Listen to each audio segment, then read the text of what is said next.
language was to say, let's not just decode the exact stuff that we were trained on. Okay, so here's an example. You've got a stimulus space and it's got 9 things in it, and your typical neural decoding study would say, here's neural response to this, here's neural response to this, here's neural response to this. Now we're going to show you, that was the training set. Now in the testing, we're going to show you one of those 9 things, and you've got to tell us which one it was. Okay, now that's a non-trivial thing. That means, if you can really get above chance which of these 9 things it was, that's great. That means that you've really been able to recover some information from the neural activation. And if you can do better than chance, then despite the incredibly noisy and indirect thing that you're measuring, you've actually gotten enough information out of it to say, yeah, I think the person was looking at a blue-green square or something like that. But you say, okay, well, what if you want to go beyond those 9 things? What if you want to say, here's something that wasn't any of those things that I actually showed you before, but it was kind of similar to them, right?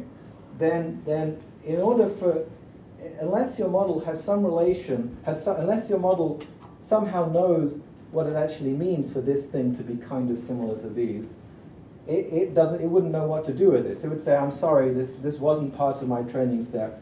I can't help you there, right?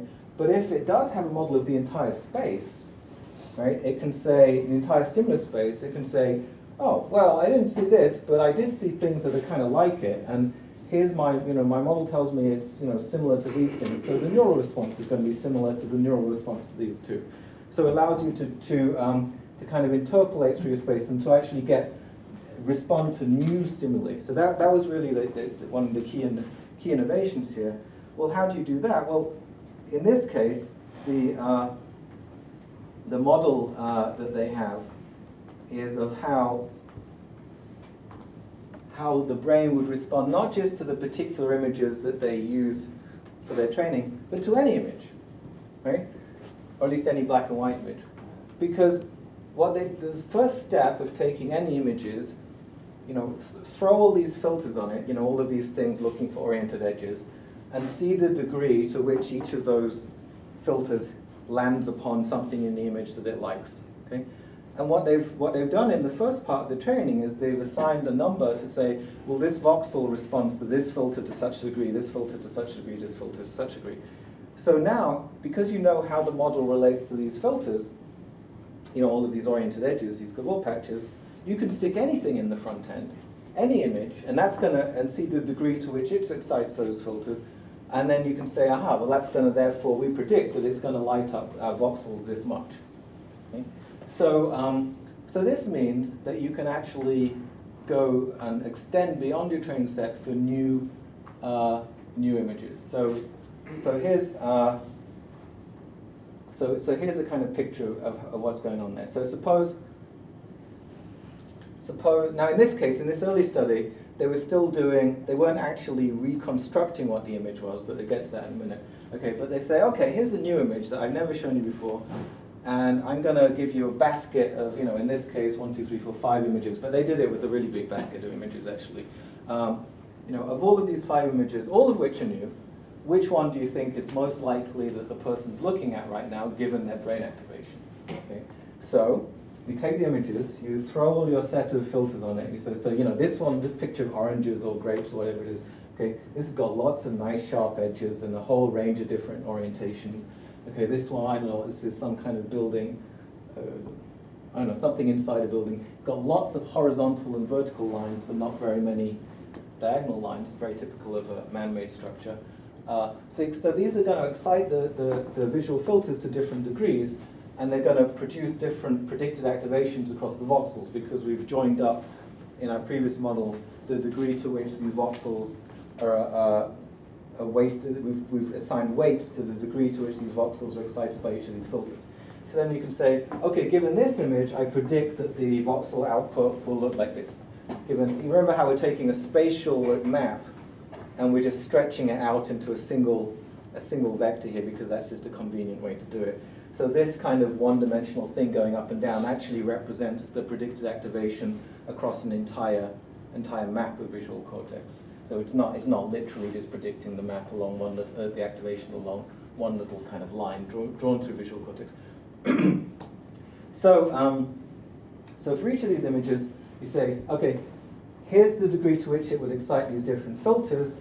Here's the degree to which those different filters are activating particular voxels that we figured out during the training phase. So here's the total predicted neural activation.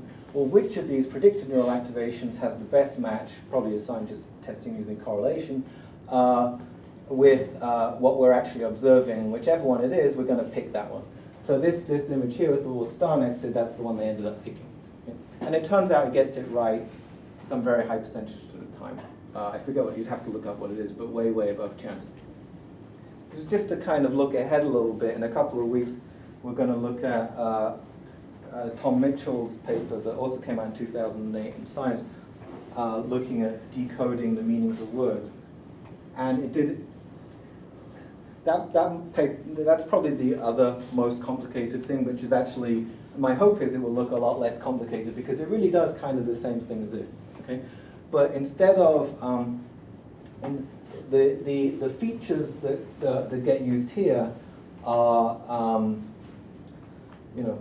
a bunch of filters looking for oriented edges, and the inputs are images. In the Tom Mitchell one, the inputs are words, and the features are verbs that these words tend to co-occur with. I mean, I'm going to go through this in detail in a couple of weeks, but it's exactly the same architecture idea, and they kind of came up with it pretty much simultaneously, I think. So here, each voxel gets a weight assigned how much does it like this particular filter, how much does it like this particular edge that's looking for 45-degree things of this blurriness here or something like that. In the Tom Mitchell model, it says for each voxel, to what degree does it respond to these verbs, these particularly semantic features that co-occur with the words that are our input. And then you predict your output in exactly the same kind of way. So there's this kind of bridging step that you're not going straight from the input to the predicted voxel output like you would do in a standard decoding approach, but you have these intermediate features that can kind of span the whole world. So in this case, the intermediate features are this bunch of visual filters, oriented filters.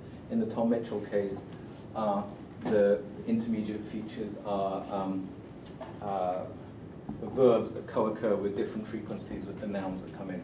That may not have seemed clear at this point. We're going to talk about that in detail, but I just want to implant the idea in your heads that this kind of two-step process of something that allows you to put in all kinds of input, including stuff you haven't seen before, and express that in terms of your learned features, that's a powerful approach, and that can work with surprisingly little modification for language, just as it can work for vision. Sorry, Raj. Yes? Maybe you talked about this, but so each voxel here is just predicted independent of all others, and then the sum of that is the overall signal? That's right. That's exactly right. So, well, not the sum of it, because each one is the overall pattern. No, yeah, that's what I mean. Like, yeah. So that's right. So now that's actually a very good question. There's all kinds of things that are actually kind of implicit in that. And this is actually true of the Mitchell paper as well. So one thing that's implicit in that is that it makes sense to just treat each voxel on its own one at a time. Now, all kinds of things could mess with that. In particular, what if these voxels are hugely interacting with each other, which in fact they are. Okay? So remember how we talked about what's the difference between, thank you for, I actually had skipped this, but this is actually an important clarificatory point. Okay, so suppose, remember how we talked about the difference between a linear and a nonlinear function. And essentially the difference, a linear function is you put twice as much in, you get twice as much out. You put A in and B in, and you get the function of A and the function of B out. They don't interact with each other at all.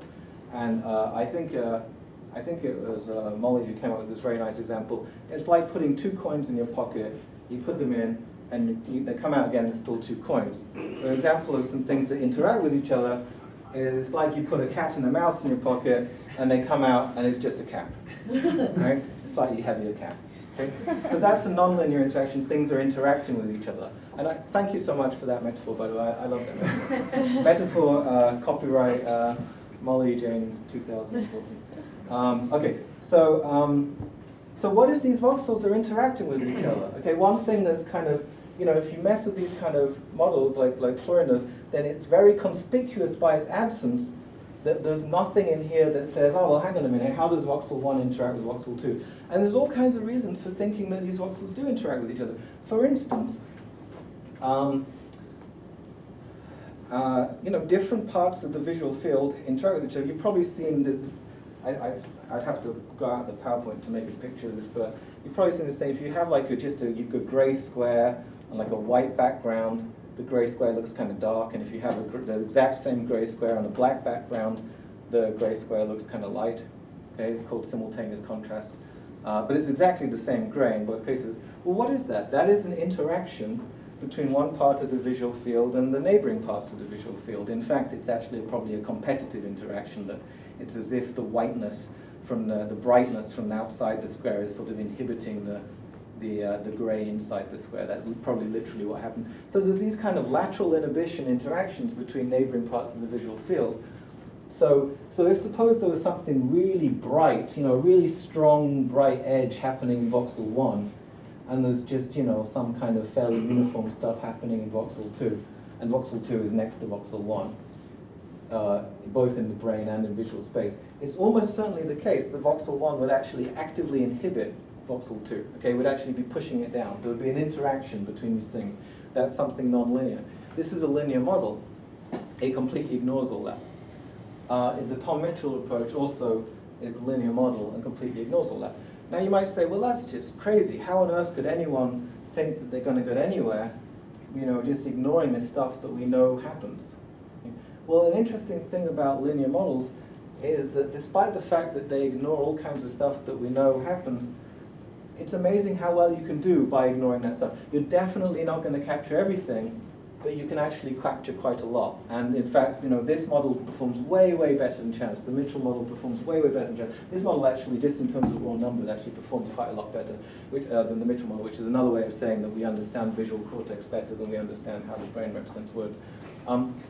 It's a general fact about modeling and about the world that if you just pretend that everything is linear, most of the time that pretense will actually be a reasonably good approximation, but eventually it will break. Okay? So remember we were playing earlier in the semester with overlapping, thank you, Florian, this is an important point which I actually should have included. So I won't get to some of the other aspects of this, but that's fine, because this is worth dwelling on, I think. We were talking about how if you have different hemodynamic response functions that overlap in time, instead of presenting one stimulus, waiting 18 seconds till the hemodynamic response function is kind of equilibrated again, and then presenting the next stimulus, just present the next one 3-4 seconds afterwards. You're going to have completely overlapping hemodynamic response functions, but to a reasonable first approximation, they just add up. They don't interact with each other. It's just linear. Okay? To a reasonable first approximation. It's the fact that that approximation works reasonably well is why we can do event-related fMRI with stimuli quite close together in time. But if I present 50 stimuli all back to back within a course of a single second, I'm definitely not going to get 50 hemodynamic responses all adding up on top of each other, because that would make the blood vessels burst. Okay? Similarly in here, okay, you could actually design stimuli. In fact, that actually might be an interesting study to do, come to think of it. You could design stimuli that, by design, have very, very strong interactions between different parts of the neighboring image. Maybe someone's even done this. This is actually kind of interesting. And that would break this model, okay? Because the only reason this model, or at least it would severely degrade the performance, because this model assumes that you can just ignore all that stuff and you'll be okay. But why is it that it's okay usually okay to pretend that something is linear? Now, I just would want to emphasize, you're definitely going to miss stuff. But why is that not such a crazy thing to do? Okay, so suppose I have a curvy line, right? And it's definitely curvy. I say I'm going to approximate this curvy line with a straight line. We say so it's a circle, right? Remember we had this joke earlier in the semester. A physicist has a model of how a chicken moves through the air, and it says first assume a spherical chicken. And you're like, well, that physicist is crazy. Okay, I'm going to model a circle as a straight line. Well, that's going to be a pretty bad model. Okay? well, what about if I just take a little patch of that circle, a little section, a little arc, and I model that as a straight line? Well, now it's actually not such a bad model, especially if I take a really small part of the circle. In fact, if I take a really, really small part of the circle, it's imperceptibly different from a straight line. And this happens a lot. Many, many things, if you zoom in close enough, this is the jargon term is locally linear. Many, many things, if you zoom in close enough, you can approximate just basically with a straight line or with a plane, if it's higher dimensions. And so this, in effect, is sort of making that kind of assumption. It's saying, sure, we know that there's interactions between different parts of the visual field here, that these, modeling all these voxels separately and not interacting. Sure, we know that that's going to lose some stuff, but let's just say, let's say if we, maybe we're capturing enough of what's going on. Remember, no one had done this at all before, okay? Maybe we're capturing enough of what's going on with just ignoring that. Let's see how well we do, and it turns out they do quite well. So, yeah. Yeah, I was thinking about a related aspect, or it's very similar, it's not quite... Oh, okay. This is part of it, but so, depending on how you select the receptive field, right, but you can think of this as a constraint on the receptive fields you consider, right? Like, for example, spatial Gaussian or something like that, which is, I assume they do something like that, or they constrain it a priori.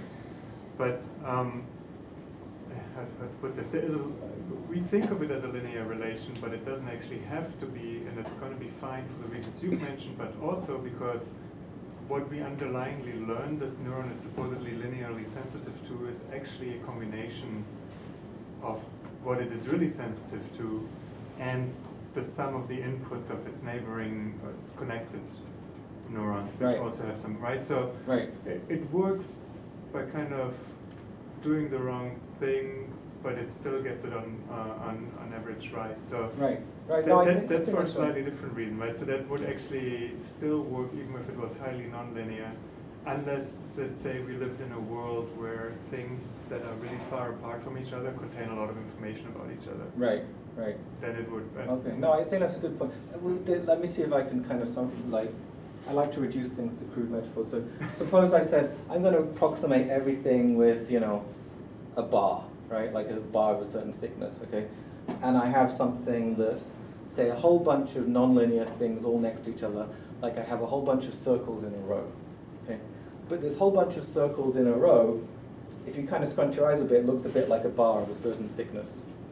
Then my linear approximation, so the only reason it works is because, lucky me, that all these nonlinear things that all happen to be all joining together happen to join together in a way which you can kind of capture as something linear. Is that sort of more or less what you're saying? Yeah, I'm saying that probably the reason the way we estimate as researchers receptive fields in a specific way works because the brain does it that way, and the brain probably does it because the world is structured in a way where you get away with that. That's a very interesting. That's a very interesting point. Floren's making actually a very kind of deep and subtle point, which is basically that if it wasn't for the fact that there were, imagine if we lived in a world without any regularities, we'd all be dead, right? Okay, right? And so our brains are very much. In fact, there's whole areas of research, including work done by people in Spa, including Florian and other people, that basically says our brains are, probably due to millions of years of evolution, and also probably due to what we learn as we're growing up, and probably also due to other things that we don't even know about. Our brains it's kind of built into them to just assume, let's assume there's a lot of regularity in the world, okay? And let's exploit that regularity to kind of make shortcuts for ourselves. And that if your assumption is right, and there really is, this is more or less what you're saying, I think, right? Okay, if your assumption is right, and there really is a lot of regularity in the world, of the kind that you're assuming, then lucky you, you're going to be okay, right? We probably had all kinds of ancestors along different branches of evolutionary trees that just died out because they had assumptions built into their brains that turned out to be wrong, okay? And so lucky us, we have assumptions built into our brains that turn out on the whole to be right. But you can, and people do this kind of experiment, including, I think you've done this kind of experiment, you can put people into environments where you sort of mess with all the expectations, and you say, here's things that, because we've kind of tweaked the stimuli, just don't follow your baked-in expectations anymore, and then people will make all kinds of interesting errors. So there's in fact, yeah, this is a very, very interesting point for me. So this model completely disregards interactions between neighboring parts of the visual field and neighboring voxels. And one reason why it can get away with that is because if you look closely enough, everything kind of looks linear, like this thing about if you zoom in enough to a circle, it looks like a straight line. Another reason is because, and I think this is a very, very interesting point, because the world is kind of sort of built that way. Probably, well, actually, this model doesn't even look at even local interactions. It doesn't look at anything even between neighboring voxels. So certainly there's local interactions in the world, but there's not that many really large-scale, long-distance interactions. Like if I zoomed in on just a little tiny piece of this picture and I said, what's going on here? If I saw the whole picture, it would help, but I might be able to do okay even if I just look at a little patch, right? And it's quite unlikely that what I determine about this little patch will be completely turned on its head by what's happening over here. But you can construct scenarios in which things do get turned on their head by that. So people like doing this in language, that you can make a sentence where, now I have to come up with an example, where, well, it's easier to do in German actually, where the last word of the sentence is incredibly important and totally changes the meaning of everything that came before. I can't think of one in English. Well, like in English, not jokes, I guess. Right? Yeah. Like, like, I don't know, in Wayne's World or something. This is a movie that came out before you were born. This lecture was really interesting. Not, right? Okay. It didn't work. Next time I try and tell a joke, just stop it. Okay. So anyway, who's seen Wayne's World? Okay, there's an age test right there. Okay. Yeah. When I was a kid, it was Casablanca.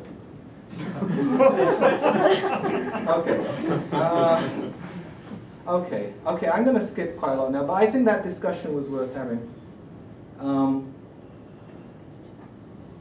Okay, I think this is the only other thing I want to say. So probably a useful way of thinking about the difference. This is a very kind of BCS department-ish sort of slide. Okay, don't worry that it has these equation-looking things on it. Okay, probably the biggest difference between these types of models and the kind where you take neural activation, stick it into a classifier, and say, was it class A or was it class B, actually corresponds in interesting ways to a distinction that people make in machine learning and pattern recognition between generative and discriminative models. Now that sounds like a lot of jargon. What does that actually mean? So remember in the videos that not only did they say, I mean, in what I showed you so far in the explanation, they were just trying to figure out, here's 10 candidate images, which one do you think they were looking at?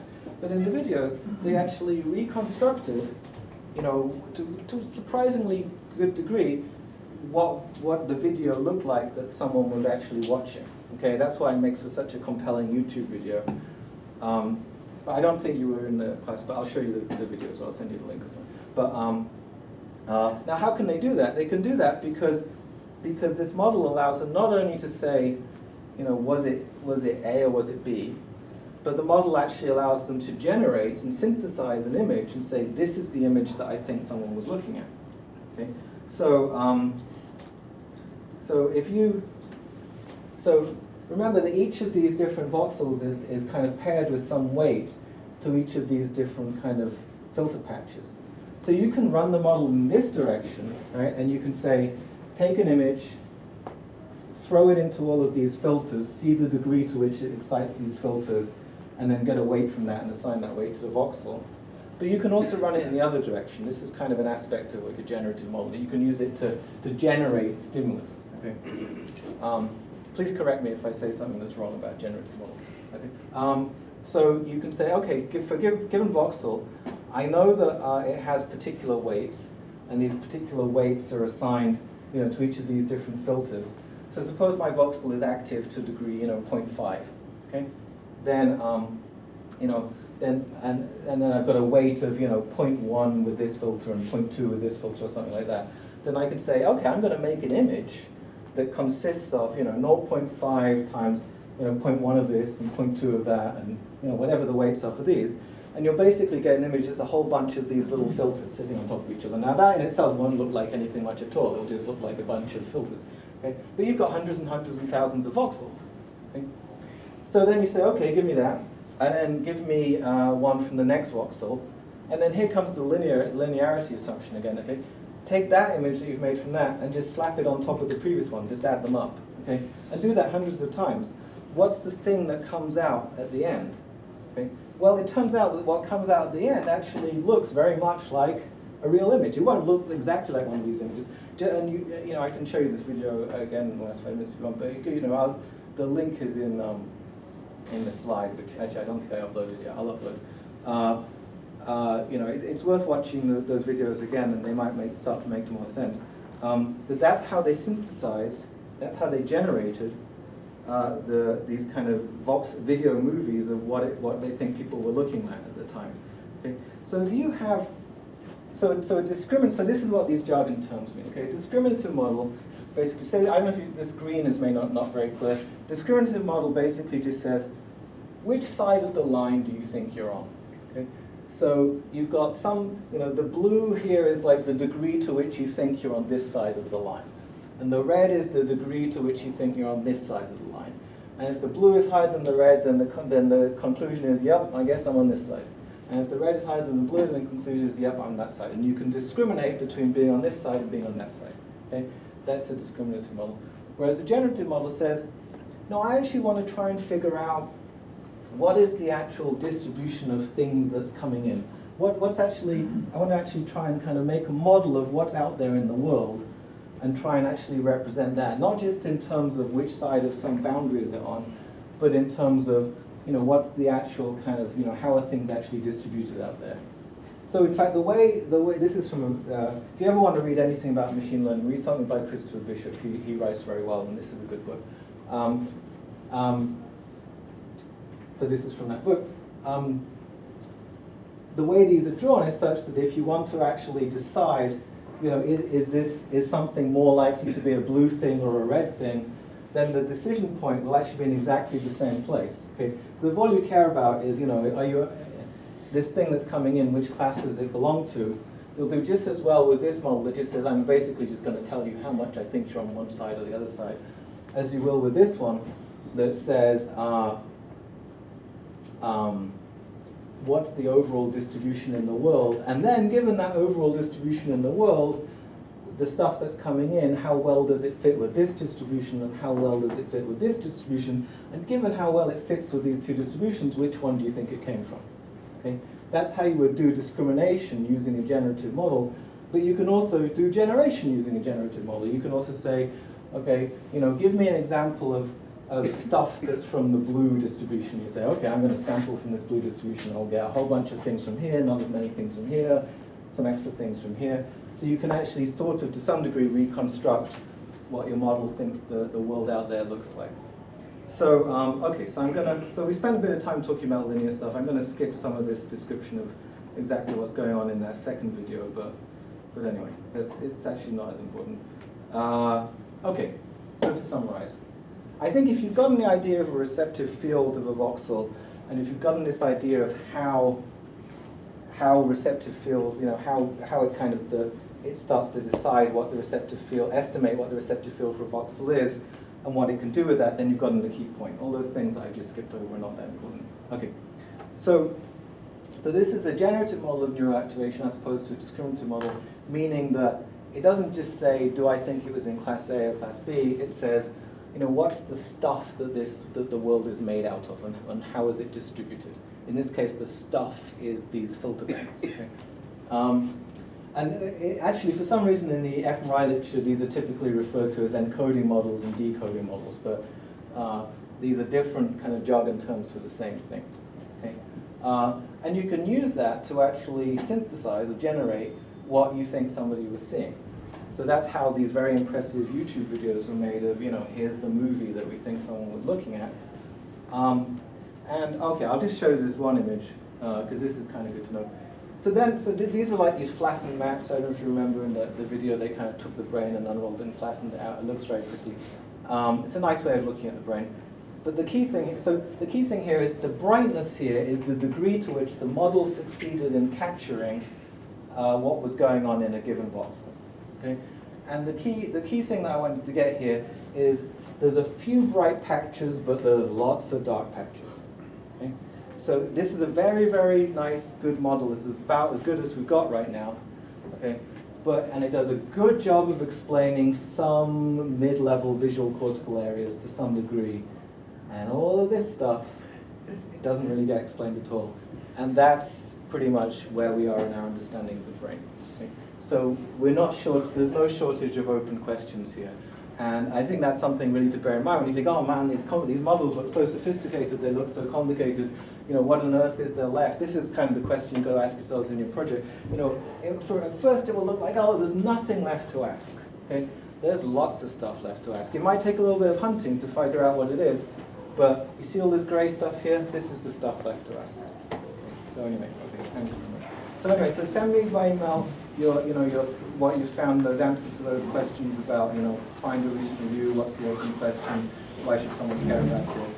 Kind of those three, if nothing else, write like the three opening sentences of what your kind of grant proposal type thing would be. And those are really hard sentences to write. What question are you going to ask, how would you ask it, and why should someone care? And that's true even if you're doing the analysis. What analysis am I going to do? How am I going to do it? Why should someone care? It's the same thing. All right, thanks very much. Have a good evening.